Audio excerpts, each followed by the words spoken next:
বুকের ফুটেছে ভাষা, ভীরু কণ্ঠে জেগে ওঠে গান, শহীদ মিনারে পেল মানুষ পথের সন্ধান। ভাষা আন্দোলন বাঙালি জাতিকে জাগিয়েছিল জাতীয়তাবাদের সবল উচ্চারণে।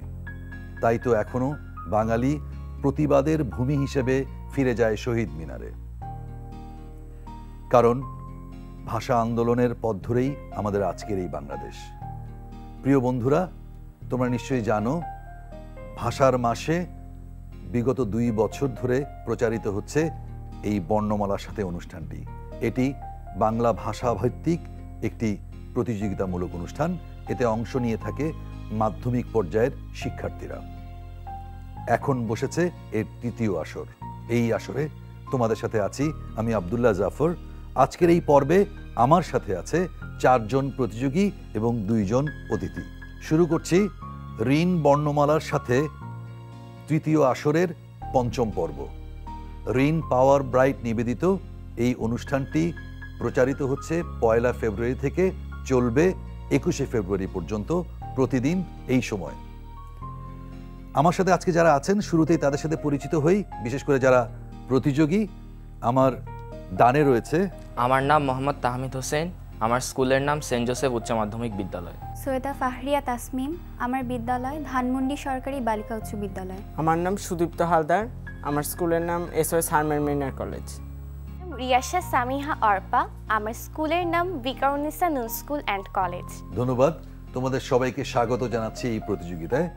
পরিচিত হতে চাই আজকের অতিথিদের সাথে। একটু যদি আপনাদের পরিচয়টা দেন। রুমানা চৌধুরী, ভিকারুন্নিসা নুন স্কুল অ্যান্ড কলেজ। আমি বিদ্যুৎ সরকার, সেন্ট জোসেফ উচ্চ মাধ্যমিক বিদ্যালয়। ধন্যবাদ, আপনাদেরকেও স্বাগত জানাচ্ছি এই অনুষ্ঠানে। স্বপ্ন দেখো? হ্যাঁ। কাকে নিয়ে স্বপ্ন দেখো? নিজের ভবিষ্যৎ নিয়ে। নিজেকে নিয়ে? আচ্ছা আচ্ছা, নিজেকে নিয়ে কি স্বপ্ন দেখো? অনেক বড় হবে একদিন। আর কোনো চমকে দেওয়ার মতো কোনো স্বপ্ন কেউ দেখো কি? কোনো স্বপ্ন নেই? সাধারণ স্বপ্ন কি আছে? সাধারণ স্বপ্ন হচ্ছে বাবা মায়ের স্বপ্ন পূরণ করা। দেশকে নিয়ে কোনো স্বপ্ন? দেশের উন্নতিতে অবদান রাখবো। যেমন দেখা যায় যে দেশের বাইরে গিয়ে অনেকে লেখাপড়া করে কিন্তু শেষ পর্যন্ত আর দেশে ফেরত আসে না। আচ্ছা। কিন্তু সেটা বাংলাদেশ তার জন্মভূমি, অথচ লেখাপড়া করে সে আয়টা দিচ্ছে বিদেশে। আচ্ছা। তাই আমি চাই যে লেখাপড়া করে এই দেশেই থাকবো। তার মানে জ্ঞানের অর্থে হোক, টাকা পয়সার অর্থে হোক, তুমি এই দেশে থেকে এই দেশের জন্য কিছু করতে চাও। ঠিক আছে, চমৎকার। যদিও সবাই এই স্বপ্ন দেখা প্রশ্ন নিয়েও কিন্তু একটু জড়তায় আছো। স্বপ্ন দেখতে গিয়েও কি ভয় হয়? জানি না স্বপ্ন দেখতে গিয়ে তোমাদের ভয় হয় কিনা। আমাদের এই প্রতিযোগিতা পর্বে প্রথম অংশে রয়েছে সমার্থক শব্দ। একটি শব্দের অনেকগুলো সমার্থক শব্দ থাকতে পারে। সমার্থক শব্দ ব্যবহার করলে কি হয়?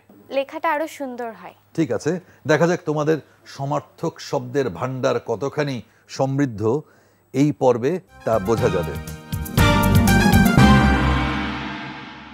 এই পর্বে প্রতিযোগিতার জন্য নিয়মটা হচ্ছে প্রত্যেকের জন্য একটি করে শব্দ থাকবে।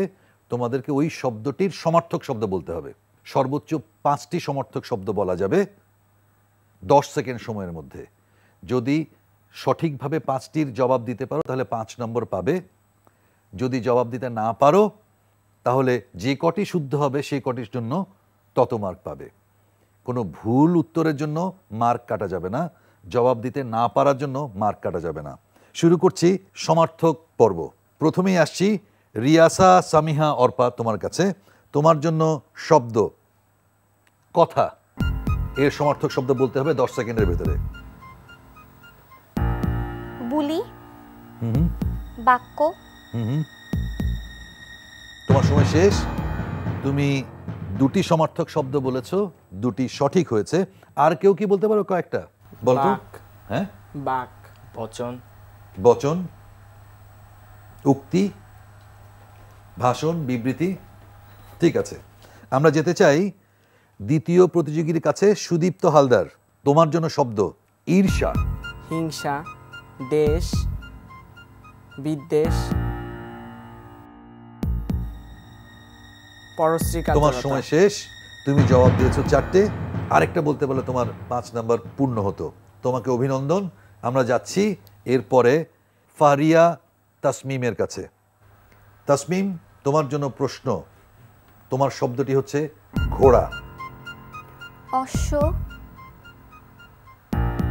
অশ্ব,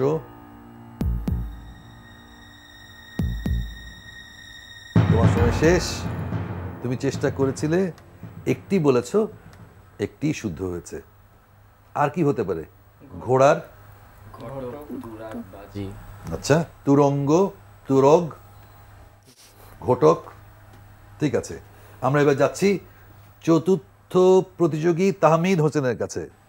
তাহমিদ হোসেন, তোমার জন্য শব্দ, অর্থাৎ এই শব্দটির সমার্থক শব্দ বলতে হবে।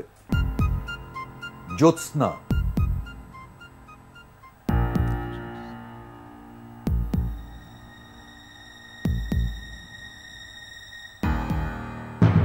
তোমার সময় শেষ। তাহমিদ কোনো সমার্থক শব্দই বলতে পারেনি, একটু তোমরা বলতে পারো। জ্যোৎস্না, চন্দ্রালোক মানে চন্দ্রকিরণ, ঠিক আছে। আর চন্দ্রিমা, কৌমুদী, ঠিক আছে। আমরা শেষ করলাম সমার্থক পর্ব। এবার আমরা যেতে চাই এর দ্বিতীয় ভাগে, সেটি হচ্ছে শব্দার্থ নিয়ে প্রশ্ন। প্রত্যেকের জন্য দুটো শব্দ থাকবে, এর অর্থ বলতে হবে। 10 সেকেন্ড সময়। যদি দুটো শব্দার্থ সঠিক হয় তাহলে পাবে 6 নম্বর, যদি একটি সঠিক হয় তাহলে পাবে 3 নম্বর, যদি ভুল হয়, যদি সঠিক না হয় তাহলে কোনো নাম্বার কাটা যাবে না, না বলার জন্য কোনো নাম্বার কাটা যাবে না। আমরা তাহমিদের কাছ থেকে শুরু করব। তোমার জন্য শব্দ রিক্ত। রিক্ত অর্থ ভেজা। তোমার জন্য দ্বিতীয় শব্দ অবীর। অবীর, বীর শূন্য, শক্তিহীন। তোমার আরেকটি শব্দ ছিল রিক্ত। রিক্ত তুমি কি বলেছিলে? ভেজা বলেছিল। আচ্ছা, রিক্ত শূন্য, খালি, অত্যন্ত দরিদ্র। তার মানে তোমার কোনোটাই সঠিক হয়নি, তুমি মনে হয় কোনো নম্বর অর্জন করতে পারলে না। আমরা যাচ্ছি এবার ফারিয়ার কাছে। ফারিয়া তাসমিম, তোমার জন্য শব্দ লবণাম্বু। সময় শেষ। এর অর্থ কেউ জানো? লবণ পানি। হ্যাঁ, লবণ পানি, লবণ মেশানো জল। আচ্ছা, যাই হোক, তোমার জন্য তাসমিমের জন্য দ্বিতীয় শব্দ ইদারা। দরজা। সময় শেষ। ইদারা কেউ বলতে পারো? যারা হচ্ছে পাড় বাঁধানো গভীর কুয়ো। আগে এক সময় কুয়ো থেকে জল তুলে খাওয়া হতো। তোমার জন্য দুটো শব্দ ছিল, তুমি দুটো শব্দের কোনো সঠিক জবাব দিতে পারোনি, তুমিও কোনো নাম্বার অর্জন করলে না। আমরা যাচ্ছি তৃতীয় প্রতিযোগীর কাছে। সুদীপ্ত হালদার, তৈরি? তোমার জন্য শব্দ উপমিতি। পরিমিতিবোধ। সঠিক হয়নি, অন্য কেউ বলতে হবে। উপমা, তুলনা, সাদৃশ্য সম্পর্কে জ্ঞান ইত্যাদি। তোমার জন্য দ্বিতীয় শব্দ অয়ময়। সময় শেষ। লৌহময়। তোমার জন্য দুটো শব্দ ছিল, কিন্তু তুমি সঠিক জবাব দিতে ব্যর্থ হয়েছো। আমরা যাচ্ছি চতুর্থ প্রতিযোগী রিয়াসা সামিহা অর্পা, তোমার কাছে। তোমার জন্য শব্দ উপধা। সময় শেষ। উপধা, ছল, কৌশল, উপায় ইত্যাদি। দ্বিতীয় শব্দ রক্ষকুল। রক্ষা করা। সময় শেষ। রাক্ষস বংশ, এটা মিথ থেকে নেওয়া। যাই হোক, শেষ হলো আমাদের শব্দার্থ অংশ। তোমাদের সবাইকে চেষ্টা করার জন্য সাধুবাদ জানাই। এর আগে যেই দুটো অংশে প্রতিযোগিতা হয়েছিল আমরা এখন জানিয়ে দিতে চাই তার ফলাফল। তাহমিদ হোসেন, এখনো তোমার খাতায় কোনো নাম্বার যুক্ত হয়নি। ফারিয়া তাসমিম, তুমি অর্জন করেছো 1। সুদীপ্ত হালদার, তোমার অর্জন 4। রিয়াসা সামিহা, তোমার অর্জন 2। অভিনন্দন তোমাদেরকে। দুজন শিক্ষক রয়েছেন, তাদের মুখ থেকে একটু শুনতে চাই আমাদের বাংলা সাহিত্যের একজন দিকপাল, তার সম্পর্কে। তিনি হচ্ছেন ঈশ্বরচন্দ্র বিদ্যাসাগর। একটু যদি তাকে পরিচিত করানো, কেন তাকে একটু হলেও পড়ে দেখা উচিত। ঈশ্বরচন্দ্র বিদ্যাসাগর সম্বন্ধে বলতে গেলে প্রথমে যে কথাটি আসে সেটি হচ্ছে শিশুদের ক্ষেত্রে তিনি বর্ণ পরিচয় যে গ্রন্থ রচনা করেছিলেন, অনুবাদ গ্রন্থ, এবং এরপরে দেখা যায় শিশুদের গঠনের ক্ষেত্রে যে নৈতিক দিকগুলো আছে সেখানে তিনি অনুবাদক হিসেবে, সার্থক অনুবাদক হিসেবে অনুবাদ করেছেন ইংরেজি সাহিত্য থেকে ঈশপের গল্পের বঙ্গানুবাদ, কথামালা এবং আখ্যান মঞ্জুরি গ্রন্থ। এগুলোর যেই গল্প আছে সেগুলো সঙ্গে পরিচয় ঘটানোর সাথে সাথে শিশুদের নৈতিক দিকটার বিকাশ অনেক বেশি সাধিত হয়। ঈশ্বরচন্দ্র বিদ্যাসাগর ছিলেন অনেক বেশি পণ্ডিতজন, অনেকগুলো বিষয়ে তার পাণ্ডিত্য ছিল। তিনি পাণ্ডিত্য দেখিয়েছেন ইংরেজি ভাষায়, সাহিত্যে, তারপর রয়েছে বেদান্তে এবং অন্যান্য আরও শাখায়। এই মুহূর্তে বলা দরকার যে আমাদের সমাজের অগ্রগতিতে নারী শিক্ষার ক্ষেত্রে তিনি নারী শিক্ষার প্রচার এবং সমাজের যেই দিকগুলো রয়েছে আরও অন্যান্য কুপমণ্ডুকতা, সেখানে বিধবা বিবাহ সেই সময় প্রচলিত ছিল, সমাজ সংস্কারের একটা উদ্যোগ তার ছিল। ধন্যবাদ আপনাকে। আমরা হয়তো আবার ফিরে আসব এই আলোচনায়। আমরা চলে যাচ্ছি এর পরবর্তী প্রতিযোগিতার অংশে। এই অংশটি হচ্ছে বানান শুদ্ধিকরণ। প্রত্যেককে একটি করে শুদ্ধ বানান খুঁজে নিতে হবে। আমি একটা শব্দ বলবো, অনেকগুলো পছন্দ তোমার স্ক্রিনে ভেসে উঠবে, সেখান থেকে তোমাকে শুদ্ধ বানানটাকে তুলে আনতে হবে এবং বলতে হবে। সময় 10 সেকেন্ড। সঠিক উত্তরের জন্য 5 নাম্বার পাওয়া যাবে, ভুল উত্তর তার জন্য কোনো নাম্বার কাটা যাবে না।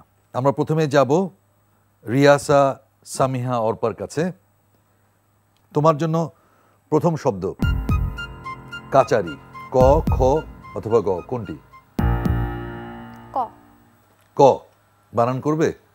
ক আকার, চ আকার, বয়শূন্য র রস্বীকার। কাচারি। ধন্যবাদ, তোমার প্রথম প্রচেষ্টা সফল হয়েছে। আমরা যাচ্ছি সুদীপ্ত হালদারের কাছে। সুদীপ্ত হালদার, তোমার জন্য শব্দ কলকি। ক, খ অথবা গ? ক। ক একটু বানান করবে? ক লয় কয় রশ্মি। লয় কয়ে রশ্মি। কলকি শুদ্ধ হয়েছে, তোমার প্রচেষ্টা সফল হয়েছে।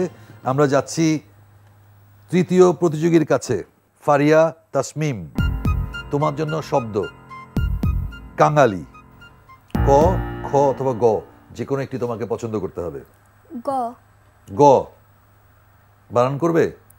ক আকার, উম আকার, লয় দীর্ঘিকার। ঠিক হয়েছে তোমার জবাব। আমরা যাচ্ছি চতুর্থ প্রতিযোগী তাহমিদ হোসেনের কাছে। তাহমিদ, তোমার জন্য শব্দ ঘটনীয়। ক অথবা খ অথবা গ? ক। বলো, বানান করো। ঘ ট দন্তন্য দীর্ঘিকার অন্তস্থ জ। অন্তস্থ? আচ্ছা, অন্তস্তীয়। অন্তস্থীয়। তোমাদের সবাইকে এই চেষ্টাটা করার জন্য ধন্যবাদ জানাচ্ছি। একটু বলো তো দেখি, তোমাদের ক্লাসরুমে যখন যুক্তাক্ষর বাংলা, এটা শিক্ষকরা কি ভেঙে দেন শব্দগুলো কিভাবে উচ্চারণ করতে হবে? জি। কলকি যখন উচ্চারণ করছো তখন কি বলছো? ক লয় কয় রশ্মি। আচ্ছা, এই যে বলার সময় কি লয় কয় রশ্মি হবে? একসময় বলা হতো সংযুক্ত অক্ষরকে সংযুক্ত শব্দ বলে তোমাকে ব্যবহার করে তোমাকে বলতে হবে। যাই হোক, এগুলো খেয়াল করার বিষয়, আশা করি তোমরা ভাববে বিষয়টা নিয়ে। আমরা এগিয়ে যেতে চাই প্রতিযোগিতায়। আমাদের প্রতিযোগিতার এবারের অংশটা রয়েছে ঝটপট, অর্থাৎ ঝটপট তোমাদেরকে উত্তর দিতে হবে। প্রত্যেকের জন্য 4টা প্রশ্ন থাকবে। 4টা প্রশ্নের ঝটপট উত্তর দিতে হবে। 4টি প্রশ্নের সঠিক উত্তর দিতে পারলে 4 নম্বর পাওয়া যাবে। যদি ভুল উত্তর দেওয়া হয় তাহলে কোনো নাম্বার কাটা যাবে না। আমরা শুরু করতে চাই ঝটপট। যেতে চাই প্রথমে তাহমিদ হোসেনের কাছে। এক কথায় প্রকাশ করো, চিরকাল স্থায়ী যা। চিরস্থায়ী। পান করার যোগ্য। পানীয়। এক কথায় প্রকাশ করো, মনোহরণ করে যে। মনোহারি। ত্রিশঙ্কু দশা বাগধারার অর্থ বলো। শেষ বাস। তোমার সময়। ঝটপটের ঝটপট জবাব দিতে হবে। তোমার কাছে 4টি ঝটপট প্রশ্ন ছিল, তুমি 2টির সঠিক জবাব দিয়েছো, 2টির সঠিক জবাব দিতে পারোনি। ফারিয়া, তাসমিম, তুমি তৈরি? জি।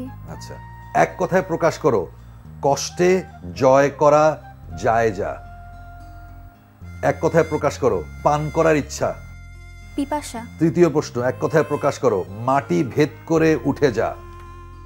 তোমার জন্য চতুর্থ প্রশ্ন, দেতহাসি বাগধারার অর্থ বলো। দাঁত বের করে হাসা। আচ্ছা, এটা কিন্তু বাগধারা। যাই হোক, তোমার জন্য 4টি প্রশ্ন ছিল, তুমি কটা সঠিক জবাব দিতে পারো তুমি নিজেই ভাবতে থাকো, তোমাকে আমরা এখন জানাচ্ছি না। আমরা চলে যাচ্ছি তৃতীয় প্রতিযোগী সুদীপ্ত হালদারের কাছে। এক কথায় প্রকাশ করো, কোথাও উঁচু কোথাও নিচু। দ্বিতীয় প্রশ্ন, পুনো পুনো জ্বলছে যা। এক কথায় প্রকাশ করো, মৃত্তিকা দ্বারা নির্মিত। মৃন্ময়ী। শেষ প্রশ্ন, ননির পুতুল বাগধারার অর্থ বলো। সহজেই ভেঙে পড়ে যে। ননির পুতুল অন্যরা বলতে পারবে?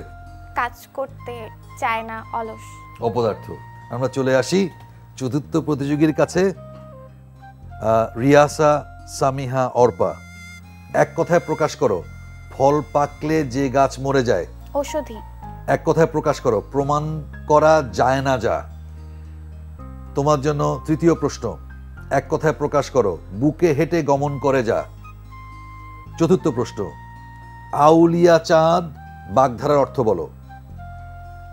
শেষ হলো। তোমার জন্য 4টি প্রশ্ন ছিল, তুমি কটার উত্তর দিতে পেরেছো জানো মনে হচ্ছে? একটি। দেখা যাক আমরা যখন ফলাফল ঘোষণা করব তোমাদের সাথে, তোমাদের অনুমানের সাথে মেলে কিনা। আমরা ঝটপট পর্ব শেষ করলাম, তোমরা এখনো অনুমান করছো। আমি তোমাদেরকে ঝটপট পর্বের কার অবস্থান কোথায় একটু জানিয়ে দেই। রিয়াসা, সামিহা তুমি পেয়েছো 1, সুদীপ্ত হালদার 1, ফারিয়া, তাসমিম 1 এবং তাহমিদ হোসেন 2। আমাদের আবারও একটা বিরতি নেওয়ার সময় হয়ে গেল। প্রিয় দর্শক, আমরা আবারও ছোট্ট একটা বিরতিতে যাচ্ছি, কিন্তু বিরতিতে যাওয়ার আগে স্টুডিওতে যারা আছেন এবং টেলিভিশন সেটের সামনে যারা এই অনুষ্ঠান দেখছেন সবার জন্য ছোট্ট একটি প্রবাদ। মন ভালা যার জগৎ ভালা তার, মন খারাপ তার জগৎ খারাপ তার। আমরা বিরতিতে যাওয়ার আগে সবার জন্য একটা প্রবাদ প্রবচন দিয়েছিলাম, সেটা নিয়ে একটু কথা বলতে চাই। মন ভালা যার জগৎ ভালা তার মানেটা কি? যে মানুষের মনটা ভালো তার কাছে জগতের সবকিছুই ভালো। তোমরা বন্ধুদের সাথে কথা বলার সময় কখনো প্রবাদ ব্যবহার করো? মাঝে কখনো কখনো। মাঝে মাঝে। আচ্ছা, একটু কি বলবেন যে এই যে প্রবাদ প্রবচন আমরা যখন বাক্যের ভিতরে ব্যবহার করি, এর কারণটা কি? জি। বাক্যটাকে একটা বিশেষ অর্থ দান করে। সাধারণ অর্থকে লুকিয়ে তার থেকেও আরো একটু বিস্তারিত অর্থকে ছোট শব্দের ভিতরে। আচ্ছা, এটার অর্থটা তাহলে কি দাঁড়াবে?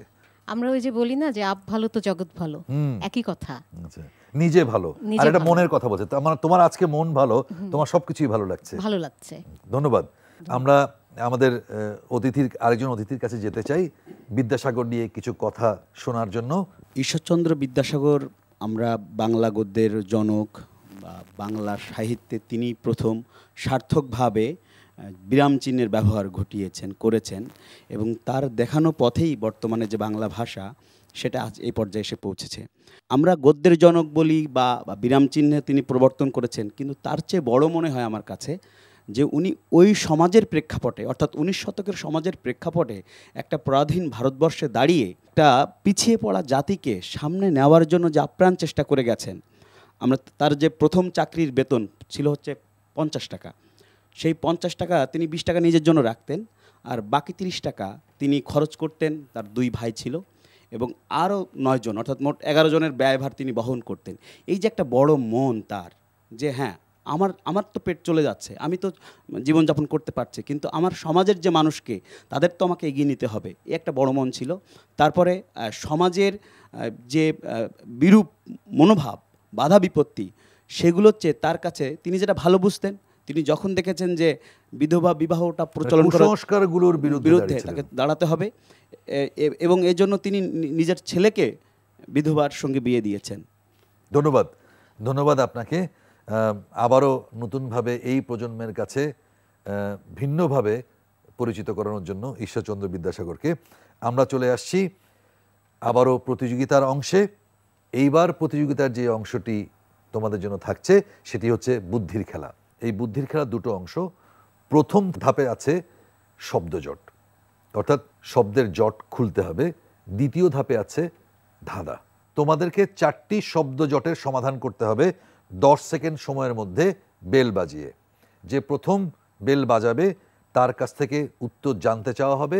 সে যদি সঠিক উত্তর দিতে পারে তাহলে সে পাবে 10 নম্বর। সে যদি ভুল উত্তর দেয় তাহলে তার 5 নম্বর কাটা যাবে। তার মানে আমার প্রশ্নটা হওয়ার সাথে সাথে যে যত দ্রুত বাজার চাপতে পারবে তা সেই প্রথম জবাব দেওয়ার সুযোগ পাবে। আমরা শুরু করছি শব্দজট।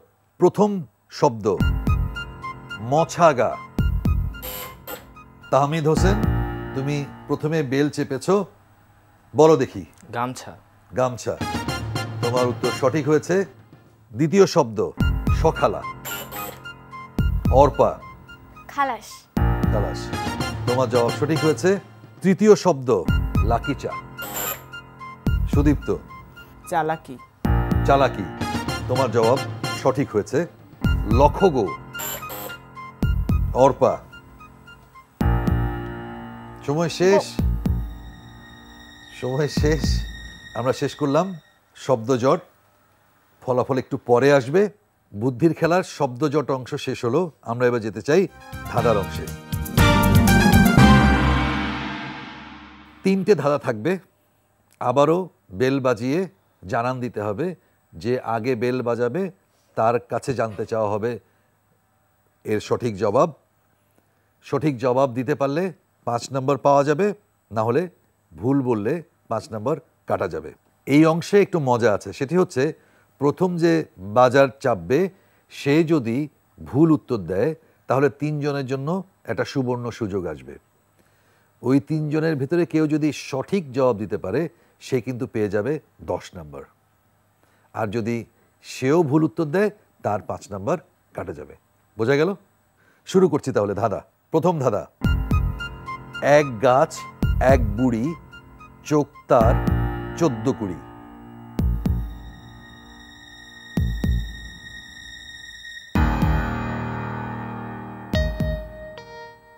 সময় শেষ। আমি উত্তরটা জানিয়ে দিচ্ছি, সেটি হচ্ছে আনারস। এক গাছ এক বুড়ি, চোখ তার 14 কুড়ি।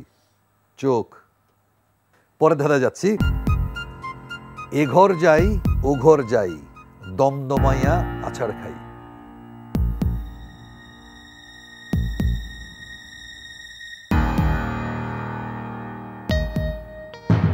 সময় শেষ। জবাবটা দিয়ে দিচ্ছি, সেটি হচ্ছে ঝাঁটা।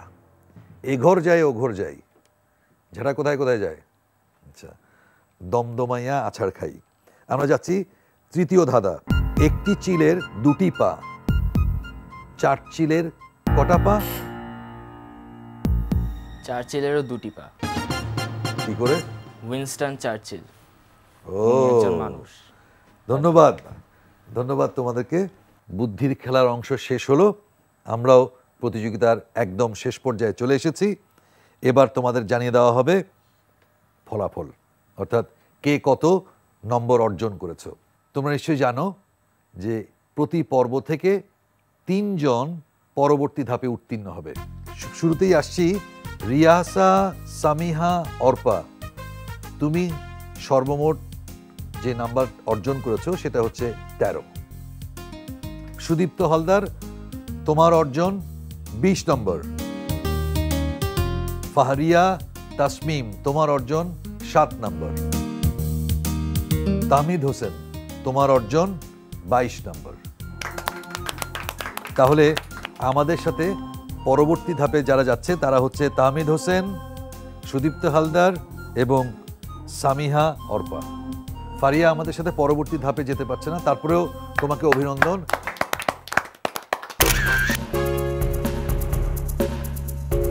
শেষ করছি আজকের মতো। তোমাদের সবাইকে অভিনন্দন। তোমরা প্রতিযোগিতায় অংশগ্রহণ করেছো, চেষ্টা করেছো সফল হওয়ার জন্য। আপনাদেরকে অভিনন্দন জানাচ্ছি এই অনুষ্ঠানে আসার জন্য। প্রিয় দর্শক, আপনারাও নিশ্চয়ই উপভোগ করেছেন আজকের প্রতিযোগিতা। এই অনুষ্ঠানের পেছনে ছোট্ট একটি উদ্দেশ্য রয়েছে। আমরা চাই নতুন প্রজন্ম উৎসাহিত হোক বাংলার ব্যবহারে, নতুন প্রজন্ম আগ্রহ দেখাক বাংলা পড়ার ক্ষেত্রে, লেখার ক্ষেত্রে, যাতে আমরা আমাদের মাতৃভাষাকে আরও চর্চায় নিয়ে আসতে পারি। প্রিয় দর্শক, ঋণ পাওয়ার ব্রাইট নিবেদিত এনটিভির ঋণ বর্ণমালার সাথে এই অনুষ্ঠানটি প্রচারিত হচ্ছে 1 ফেব্রুয়ারি থেকে, চলবে 21 ফেব্রুয়ারি পর্যন্ত। আপনাদের সবাইকে আগামী পর্ব ঠিক এই সময় দেখার জন্য আমন্ত্রণ জানিয়ে শেষ করছি। সবাই ভালো থাকবেন।